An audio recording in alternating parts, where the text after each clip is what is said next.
Hey, it's me, Pat.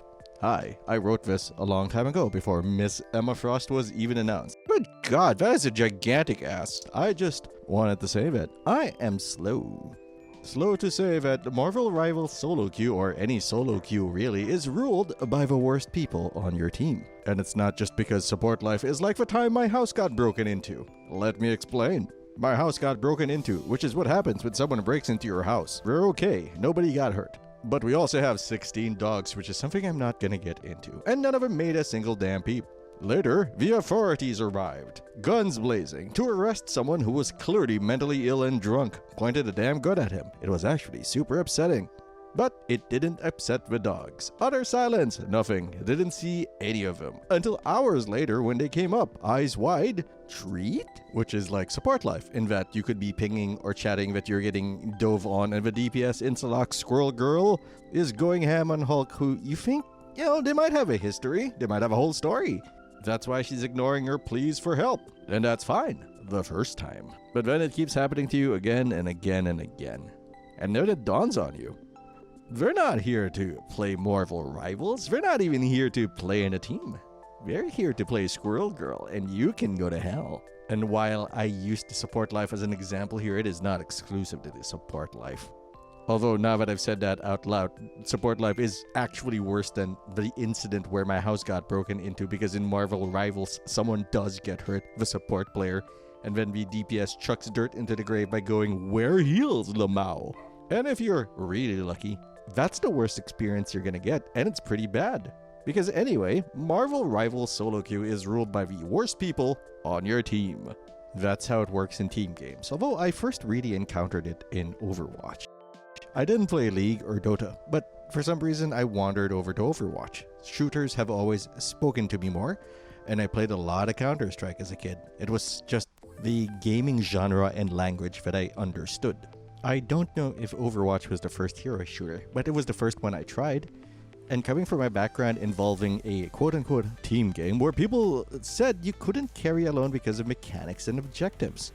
Gonna be real with you, I didn't get it then. I didn't get why people were saying that. Back in the day, I was good enough in Counter-Strike to be brought in as a ringer for random games. The idea that you simply could not outplay the other team, or at least have to outplay them a lot more than you historically had to, was alien to me. I just didn't understand it. But I recognized that people knew more than me, so I bought into it. And I accepted it. And for the most part, that is true. Carrying is still possible, but I just didn't have the skill for it. Still don't. What I think I didn't realize at the time is, given two things, that it is a team game and that carrying is no longer viable as a strategy, is the implication that the worst person on your team now has a much, much greater impact. What I also didn't realize was it wasn't just a matter of skill. I think I was literally 14 at the time, but anyway, that's what I meant here. That's what I mean here. The worst skilled person on your team definitely will have a negative impact on your experience, but that's okay. Proper matchmaking will ensure that on average, the worst skilled person on your team, if not the match, can still compete on that level, on the level where you are. You're locked in here with me! But the worst person? Man, they are gonna rule your game. There's no MMR for asshole level. There is no ELO for slur slinging. There's no rank roints for just being neutral, because I like to think of just playing the game as the bare minimum. Because you don't need to be positive. You don't even have to say anything past pinging sometimes. You just need to play. And yet, some people take the time and spend the energy, both of which I imagine are in low supply for the average person considering, and use it to ruin somebody's day. The Punisher gets called out for overextending, and he decides to AFK at spawn, if you're lucky. At worst, he might run around feeding ult charge to the other team, or he switches to Groot and actively puts up walls against you. The team wins the first point, but then the enemy adjusts, and the second point is much harder. That's how competitive games go. Someone snaps and says, "We should have won that. Now no one gets to win." See, I understand that some people do that to troll. Is that still the word? I have no idea. We have 100 words that mean gooning, but are we still on trolling? Anyway, but for the purposes of winning the match or even having a good experience, well, that makes them the worst person on your team. The conceit that it doesn't matter because it is a video game and thus you can do whatever you want, and it doesn't matter feels like a topic for another video. Also, it is tangentially related to like trash talk in that there are levels and times for it and the correct audience for each type of trash talk, but I digress. That's another video, I think. Naturally, like any other red-blooded gamer, I look to YouTubers for support at this point, which, you know, coin toss. Am I gonna get good advice or am I gonna accidentally listen to a pedophile? Mostly thinking about how to handle toxic people in your game, not emotionally, tactically. I don't need to know how to handle them emotionally. I've done YouTube for over 10 years and have gotten nowhere. I've spent over a decade chasing a dream that others have achieved already and quit in the time that it took to keep me failing. I have been failing longer than hundreds, if not thousands of you have been dreaming. And despite all of that, for some dumbass reason, I still have a little fight left in me. My mental is fine.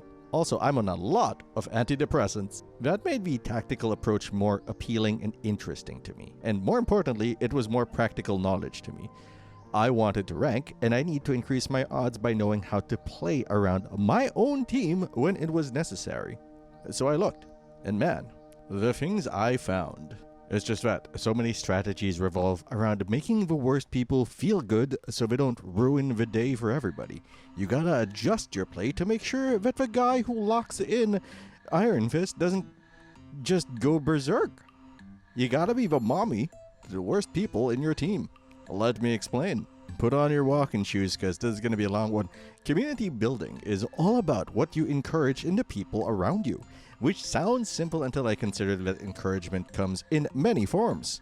Positive encouragement is the one people think about the most. But then there's negative encouragement. Merely engaging in the bad behavior in a public setting can promote it. Telling someone, good job for not pissing in the sink is promoting not pissing in the sink.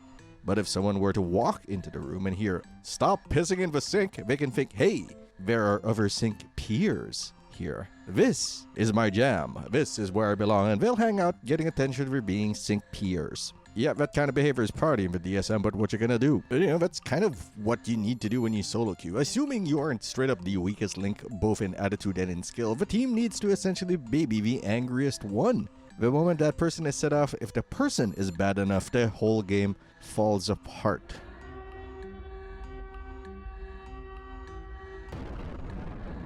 And here we are now, promoting pissing in the sink. However, that is the trick though. See, the trick is that sometimes the angriest and worst person in your random pile isn't that bad.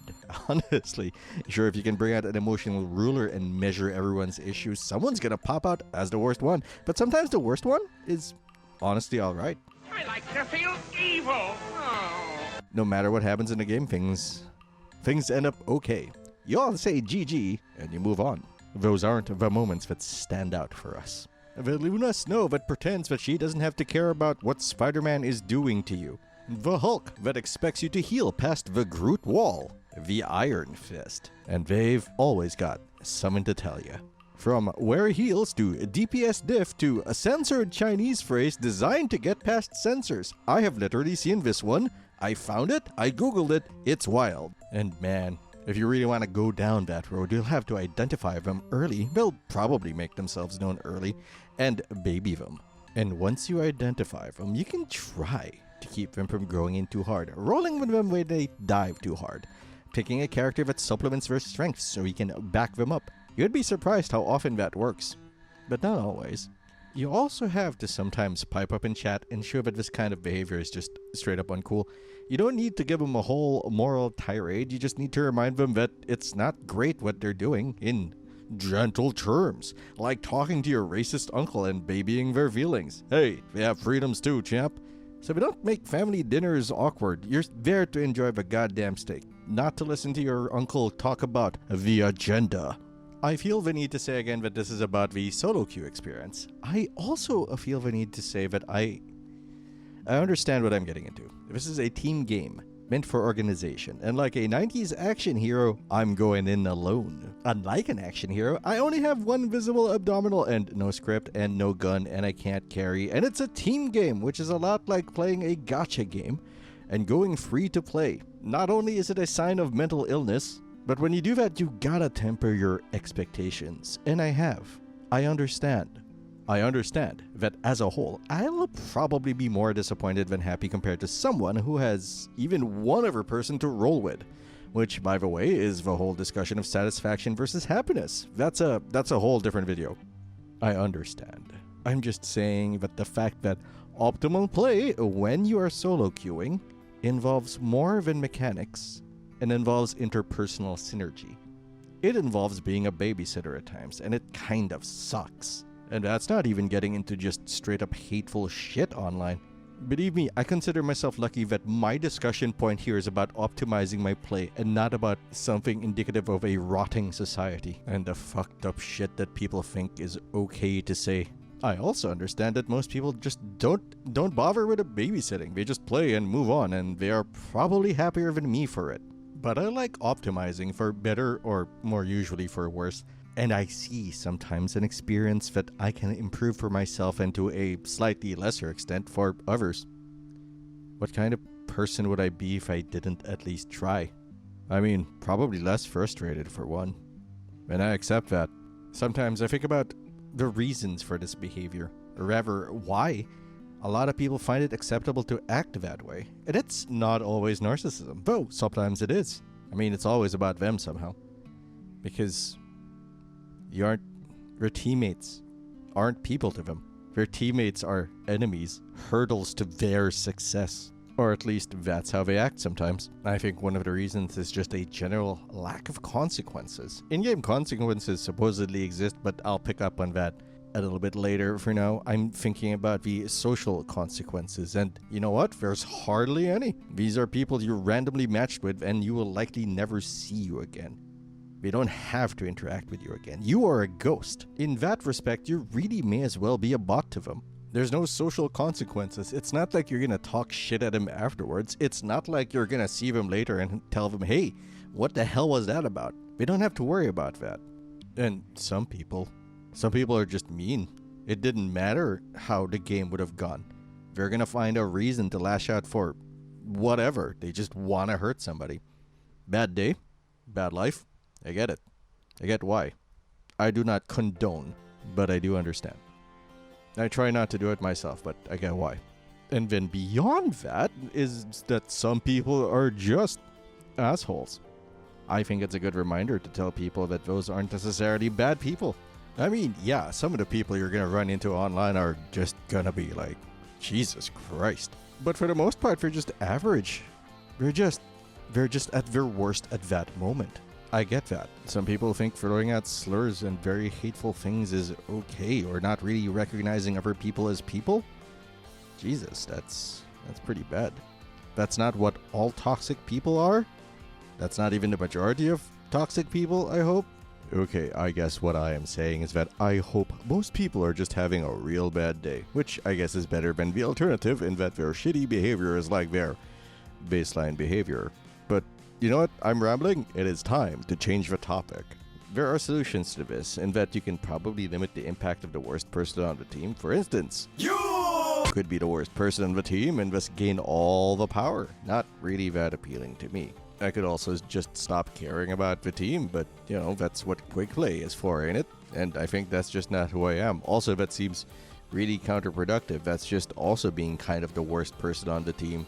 If I wanted to play a game where I didn't need to care about my team, I could play a single player game, which, you know, lots of those. But I think I'm a team player, so, you know, yikes. Yes, I know it's more complicated than that, because maybe Rivals specifically is a game that speaks to you and you don't really want to play anything else right now, and that's fine.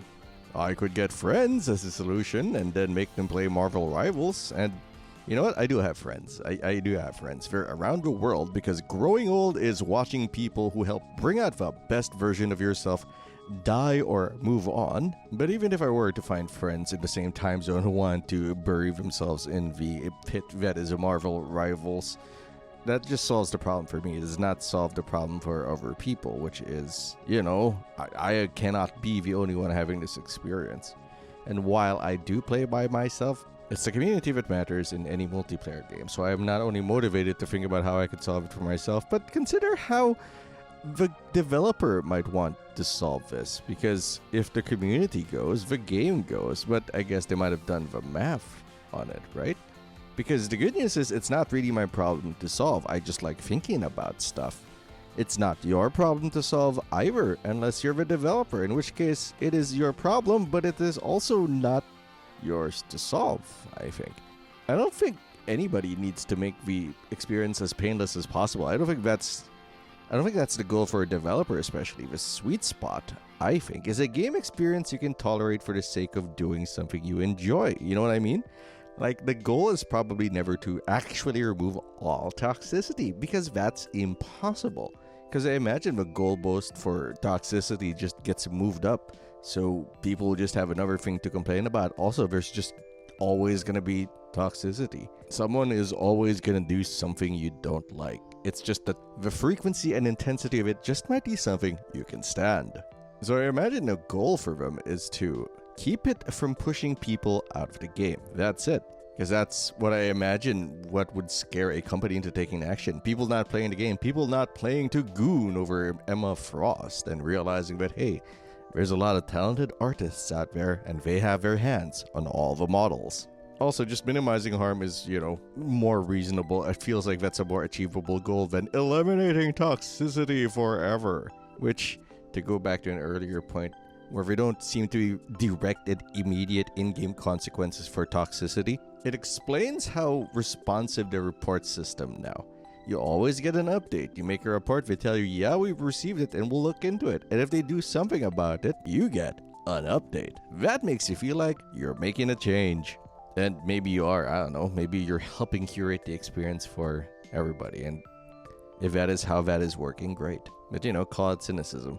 I feel like I've been very cynical throughout this video and I don't like being cynical. Well, that's not entirely true. I like complaining, and there's an element of cynicism to the complaining, I guess. I mean, complaining is fun if you can make it funny and you have the goal of improving things as a whole. But I think I've thought about this enough. It is time to move on from this subject. This one is tough. Thanks for watching. Thanks for passing by. I'm on Twitch, but the power situation where I live is kind of sketchy, although it seems to have stabilized recently, so I'm working on it. I usually stream single-player games there. I am Patinator. You know what to do, so do it. Let's do better.